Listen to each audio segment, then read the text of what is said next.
Hello, and welcome, or welcome back, to this segment of the ongoing series Autism Spectrum Disorder in Three Dimensions.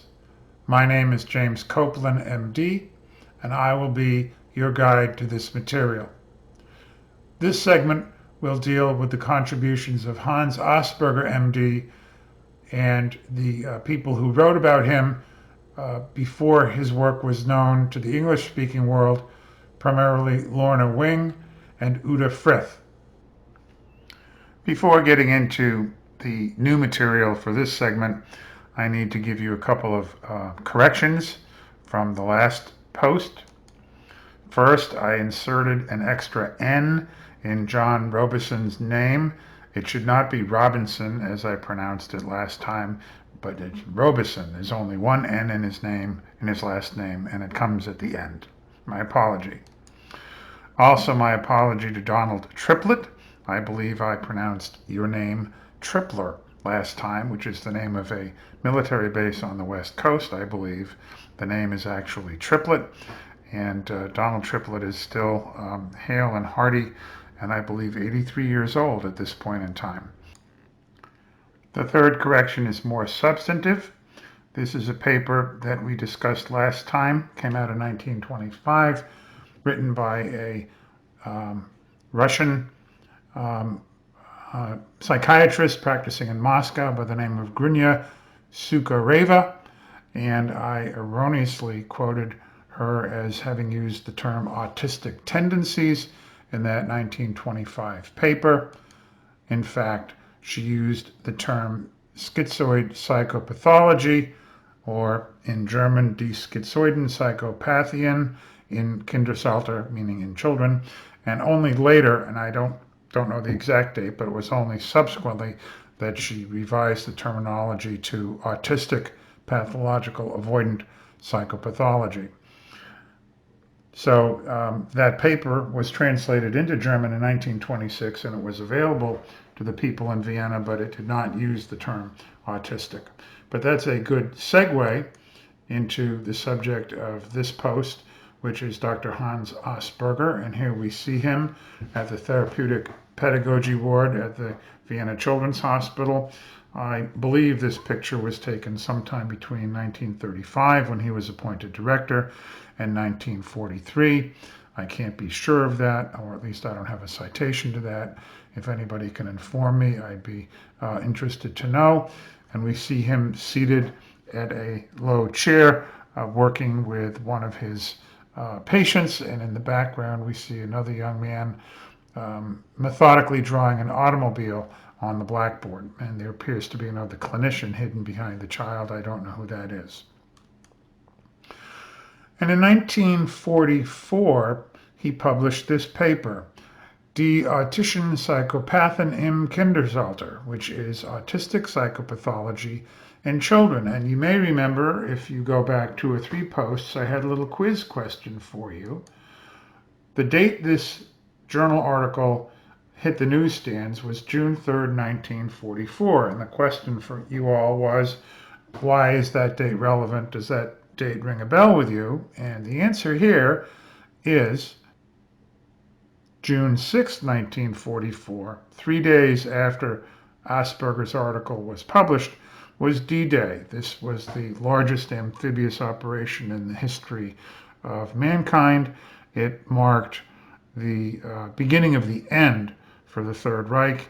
The Allies landed in Normandy and fought their way across Europe, with the outcome we all know. But this landing took place 3 days after Asperger's paper was published in German, in Austria, and Germany, and for very understandable reasons, the paper did not make a ripple in the English-speaking world at the time it came out. In fact, we owe Lorna Wing, MD, another child psychiatrist, she from England, with bringing the term Asperger syndrome, or actually coining the term Asperger syndrome. Asperger never named the syndrome after himself. It was Lorna Wing, a British child psychiatrist, who in fact diagnosed her own daughter as being on the spectrum and took an interest in Autism Spectrum Disorder, and it was she in 1981 who published a paper in English on Asperger syndrome, introducing that term to the English-speaking world. And the paper was entitled Asperger Syndrome, A Clinical Account, 1981. And you can see the link there where you can go and download it for yourselves if you would like. And she described children who were a combination of Asperger's patients plus a series of her own children that she grafted onto his work.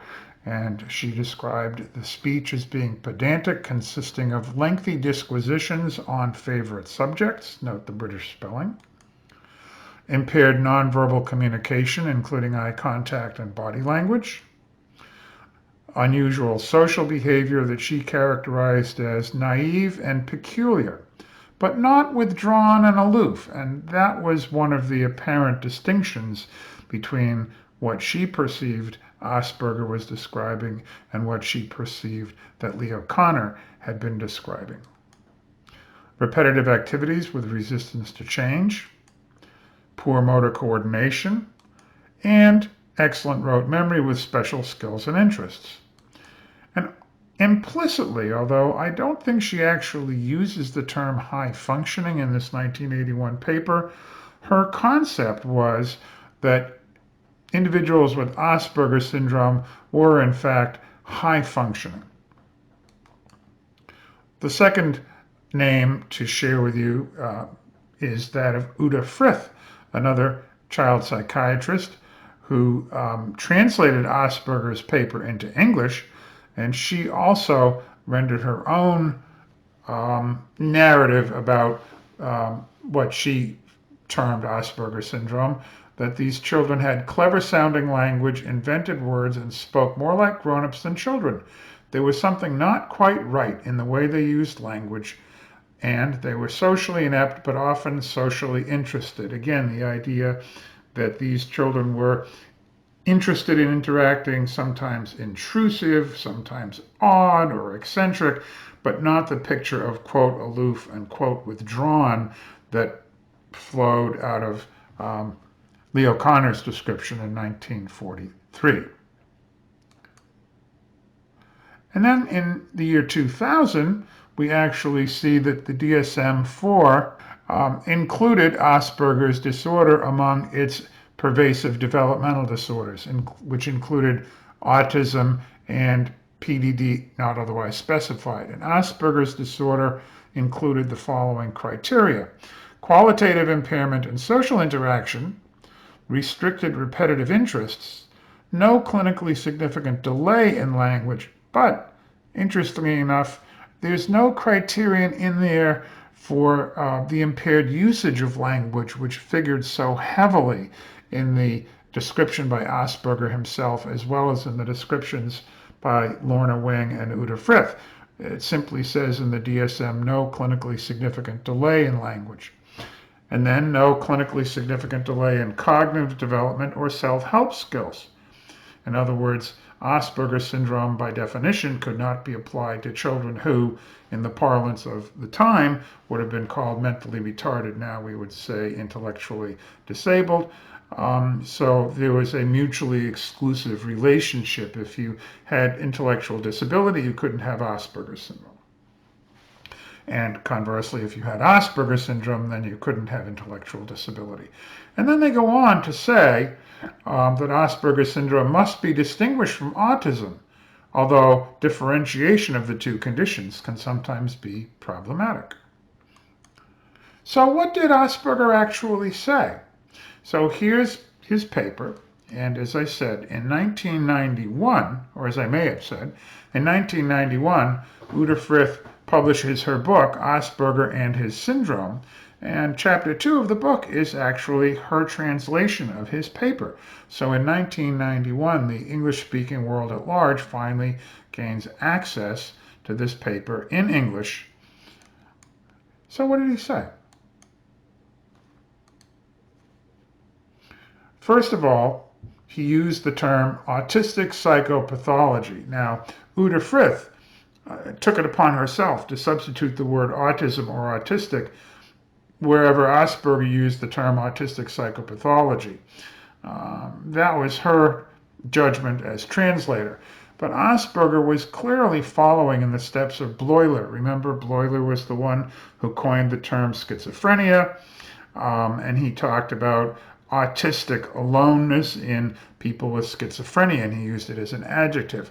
So Asperger uses the term autistic psychopathology, so he's following in Bleuler's footsteps here, and he construes whatever we're calling it as a personality disorder arising from what he calls a contact disturbance, extremely limited relationship to the environment, not only to people, but to the environment at large. And remember that Leo Kanner's paper described autistic disturbance of affective contact. So again, we see that word contact and contact disturbance cropping up in both papers. But Asperger distinguished autistic psychopathology from schizophrenia by the absence of hallucinations or delusions and by the absence of any kind of disintegration of personality in his children with autistic psychopathology. On the contrary, he noted a gradual improvement over time, the same thing that Leo Kanner had observed. And Asperger felt that difficulties in social integration were a consequence of the primary difficulty of contact. He doesn't really define contact explicitly, but one has the feeling that it's this inability to have an insightful and reciprocal interaction with the surrounding environment. And Asperger says, in many cases, the social problems are so profound that they overshadow everything else. On the other hand, he says, in some cases, the problems are compensated by a high level of original thought and experience. This can often lead to exceptional achievements in later life. Notice he says often lead. He doesn't say always lead. And I think what happened with Lorna Wing and Uta Frith and the American Psychiatric Association is that they kind of overlooked the word often, and Asperger's syndrome became synonymous with something resembling, quotes, high-functioning autism, and we'll get to that down the road. But I think that's where the error arose. Because Asperger clearly described children with a wide range of symptom expression. He goes into detail on 4 kids, and then he cites his experience with a great number of others without describing them in detail. But it's worth just going through a couple of them. So Fritz is the first child that he describes.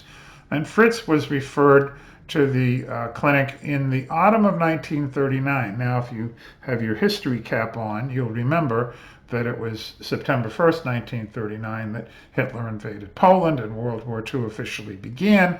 Fritz had been expelled from his public school that very fall because the school had deemed him uneducable. And remember, in Nazi Germany by this point in time, to be uneducable was essentially a death sentence. You were going to be liquidated.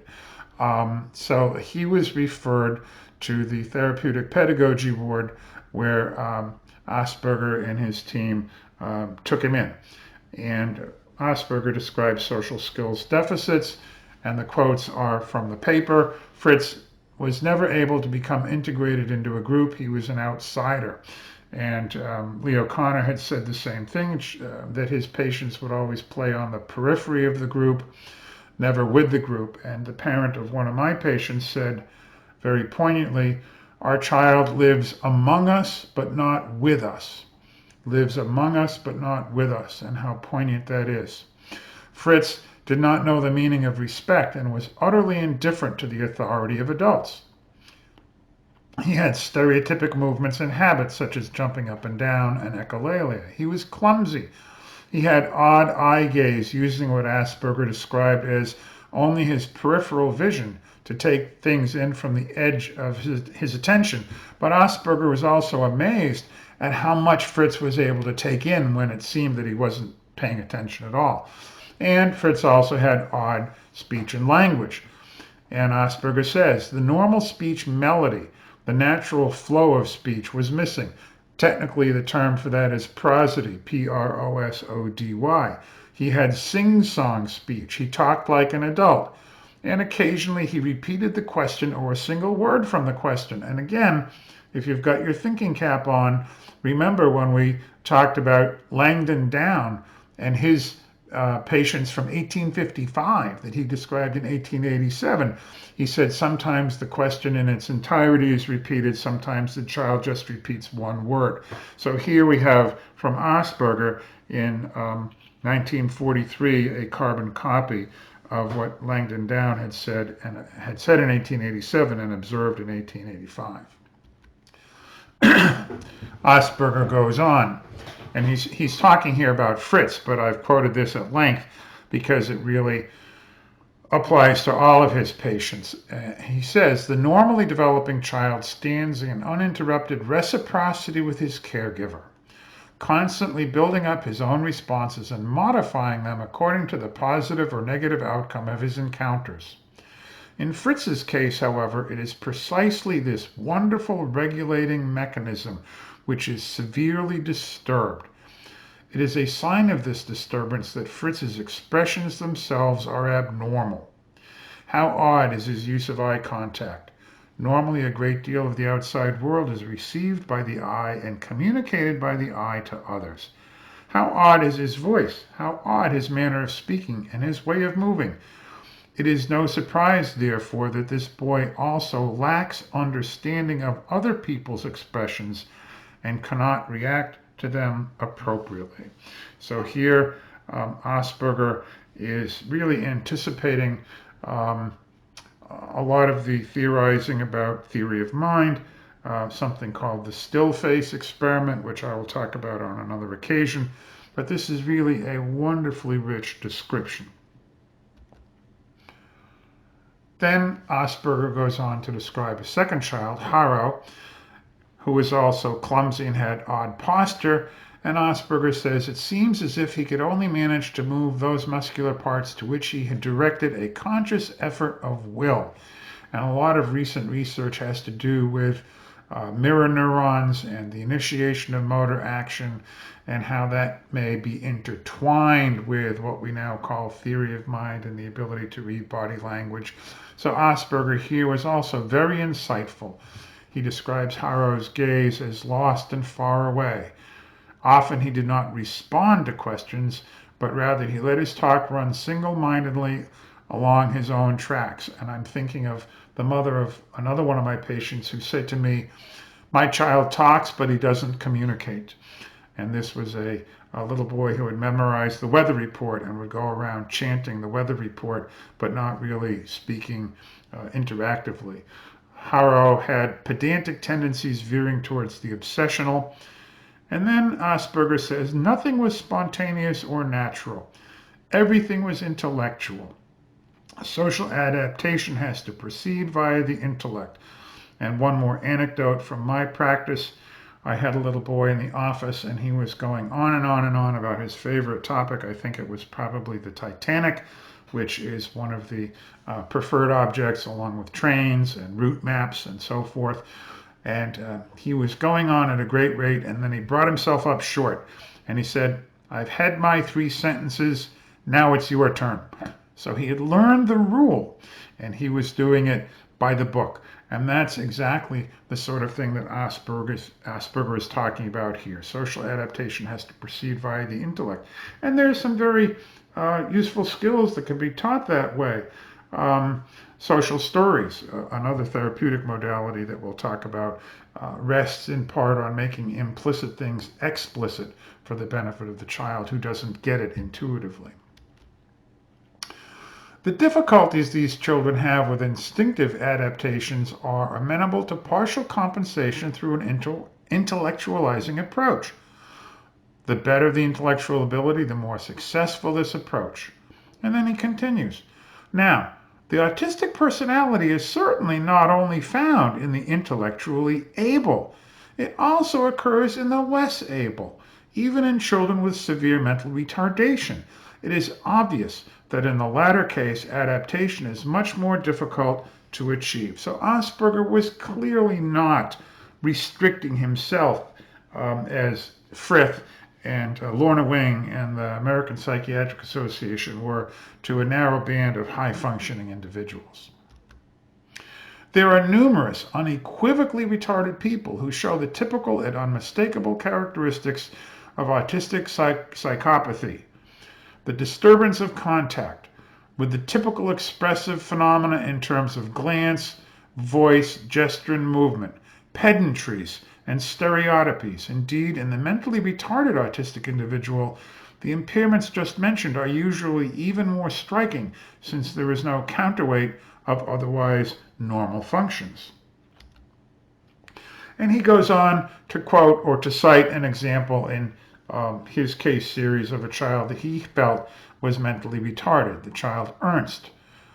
Ernst talked incessantly, he had adult diction, he was clumsy, he was socially isolated, and, quote, if something was only slightly different from the way that he had imagined it or from what he was used to, he was upset and confused and would go into long tirades. And this is the insistence on sameness, although Asperger doesn't use that term.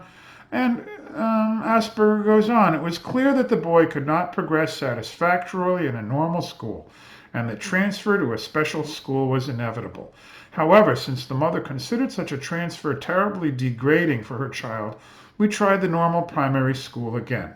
Now, 2 years later, 1941, he attends the third class of the special school, and he certainly does not count among their best pupils. So there's no doubt about the fact that Asperger was keenly aware of intellectual disability as a coexisting feature. Now, Asperger talks at length about something that nobody else before or since, to my knowledge, has really made a big issue about or even described, and that's spite and malice, not to be confused with the card game. And Asperger describes a primitive spitefulness, which, even with a severely retarded individual, often has the appearance of real cunning, since these children seem to sense whatever it is that might be the worst thing at any particular moment. In fact, parents often consider this ability to be proof of their child's intelligence. Now, I can hear some parents out there nodding their heads or saying, yep, I understand what Asperger was talking about.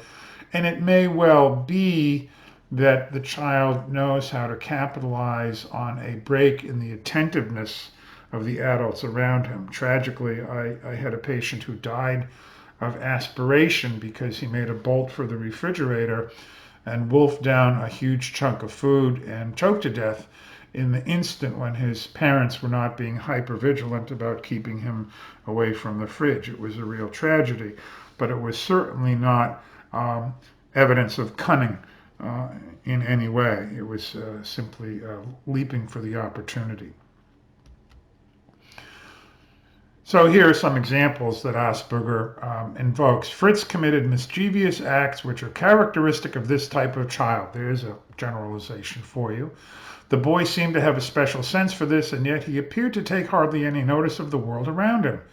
No wonder the malicious behavior of these children so often appears altogether, quotes, calculated. And here I think it's worth mentioning that non-compliance, failure to obey, was often one of the chief concerns of parents bringing their children into the clinic. And I have a hard time resisting the idea that if we think about the mindset of the culture in Nazi Austria at the time that all of this is unfolding, the idea of obedience to authority figures has to be right up there as a primary good.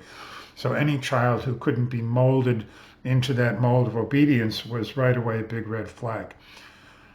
Asperger describes Ernst as being spiteful, a child who pinched and pushed other children secretly and spoiled their games. When the smaller children of the teacher were upset about this, he was only spurred on to further mischief.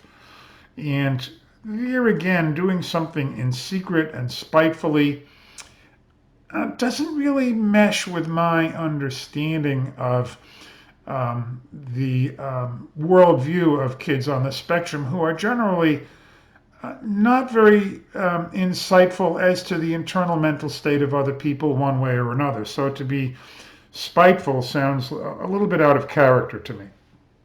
And Asperger mentions another child, Helmuth, whom he doesn't describe in detail in the paper, but he says his glance was lost and absent, but occasionally lit up with malice. So I don't know what to make of all of this. I put it out there. I just kind of have to let it rest. Asperger had this to say about the prevalence. In other words, what percent of the pediatric population is affected with autism, or as we would now say, autism spectrum disorder. And Asperger says, once one has learnt to pay attention to the characteristic manifestations of autistic psychopathology, his term, one realizes that they are not at all rare in children, especially in their milder forms.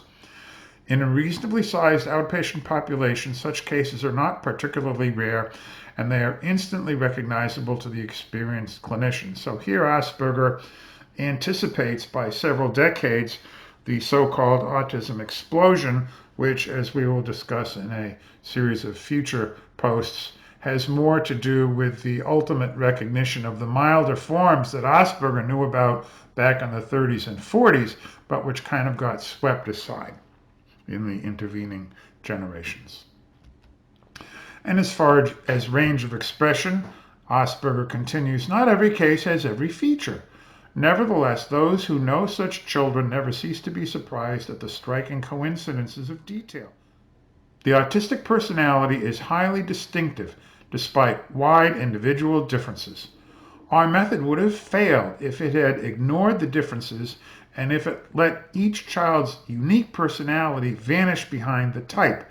Now, you may have heard Stephen Shore's expression, if you've met one person with autism, you've met one person with autism, and Asperger is essentially saying that here. Autistic individuals are distinguished from each other not only by the degree of contact disturbance, or I would say the intensity of their atypicality, and the degree of intellectual ability, but also by their personality and their special interests, which are often outstandingly varied and original. The italics are mine. As for outcome, Asperger writes, the autistic personality type is a natural entity, and it should say in its persistence over time. That's a typo on my part. From the second year of life, we find already the characteristic features which remain unmistakable and constant throughout the whole lifespan. And here again, Asperger says from the second year of life, the DSM, and in the 50s and 60s, it was believed that you couldn't diagnose this condition before age 3.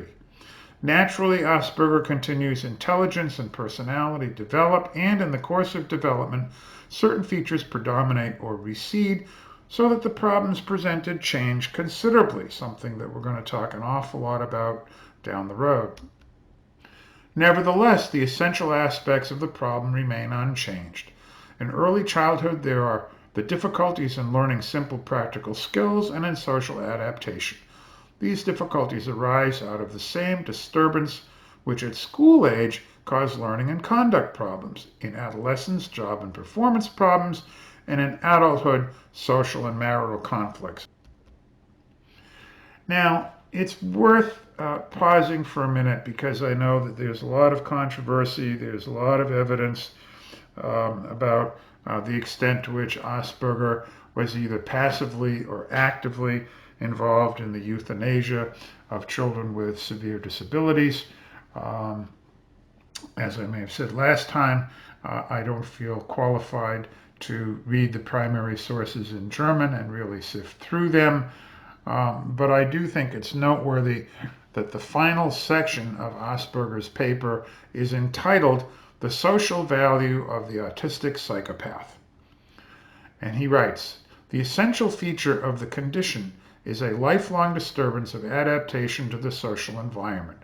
This bleak expectation, however, is borne out only in a minority of cases, and in particular, almost exclusively in those people with considerable intellectual retardation in addition to autism. This is not so with intellectually intact autistic individuals, and in particular, those of above average intelligence. Autistic individuals, as long as they are intellectually intact, can almost always achieve professional success, usually in highly specialized academic professions. Now, further experience shows that he's partly right, but unfortunately and woefully, a lot of people with either call it high functioning autism or Asperger like behavior, even though the term is no longer officially with us, are significantly underemployed for their intellectual level because they don't have the social skills. But there are individuals who do achieve very high station in academia or in the sciences. And some of those were among the parents, the fathers of Asperger's patients. We are convinced then, Asperger continues, that autistic people have their place in the organism of the social community. They fulfill their role well, perhaps better than anyone else could with their specialized skills and their narrow focus. And we are talking of people who as children had the greatest difficulties and caused untold worries to their caregivers. The example of autism shows particularly well how even abnormal personalities can be capable of development and adjustment. Possibilities of social integration which one would never have dreamt may arise in the course of development. This knowledge determines our attitude towards complicated individuals of this and other types. It also gives us the right and the duty to speak out for these children with the whole force of our personality. We believe that only the absolutely dedicated and loving educator can achieve success with difficult individuals, and thus Asperger concludes his paper. And this is set against the utilitarian background of the Third Reich that regarded the old, the infirm, the intellectually impaired as, quote, useless eaters, and was busy liquidating them. Although by 1944 there was a sufficient manpower shortage in Germany that a more utilitarian view began to prevail, that if somebody was at least trainable to work on an assembly line, they were worth keeping. Now, the irony in all of this is that by the time Asperger's dissertation, because this was his doctoral dissertation, this 1944 paper, after which he received his, quote, habilitation, which is the continental equivalent of being deemed faculty level. Asperger was no longer at the clinic. He either enlisted or was drafted, and I've read both. But in 1943, he entered the German army, the Wehrmacht, and he was stationed with the 392nd Croatian Infantry Division in Yugoslavia, hunting down partisans. Now, this was very, very bloody, hand-to-hand combat. There were massacres of civilians by the Nazis, and there were massacres of units of German soldiers by the partisans. So it was very, very ferocious.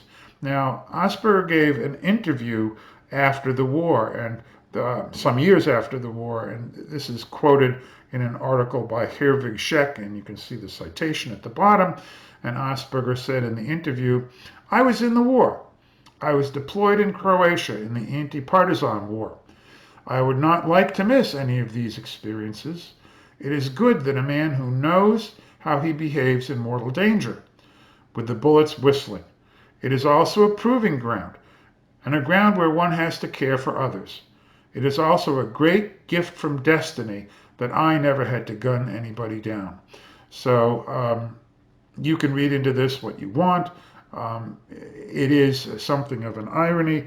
Asperger actually probably or possibly escaped death by being in the Wehrmacht because the 8th Army Air Force, the Allied bombers, bombed the clinic, and one of Asperger's senior nurses was killed while Asperger was in Yugoslavia in the army. So Asperger survived the war, and he went back to Vienna and remained in Vienna many years thereafter.